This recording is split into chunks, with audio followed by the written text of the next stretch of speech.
Rice mill தொழிலில் விஜயராஜாக இருந்தபோது விஜயகாந்த் அவர்களுக்கு சினிமாவின் வாசல் திறந்து விட்டவர் சேனாஸ் ஃபிலிம்ஸ் விநியோகஸ்தர் முகமது மர்சூக்.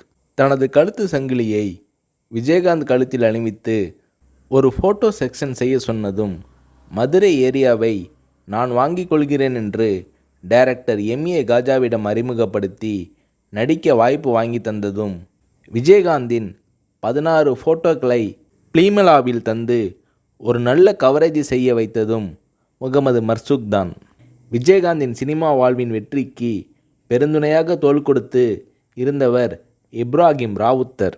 விஜயகாந்த் வளர்ந்து வந்த காலத்தில் திருப்பூர் அருகே இருக்கும் ஒரு தர்காவிற்கு விஜயகாந்த் அவர்களை அழைத்து போனார்கள் அவரது நண்பர்களான அக்பர் மற்றும் தொழிலதிபர் சௌகத் அலி. கண்ணனூரில் உள்ள அந்த தர்காவில் விஜயகாந்த் அவர்கள் 50 ரூபாய் காணிக்கை செலுத்தினார்.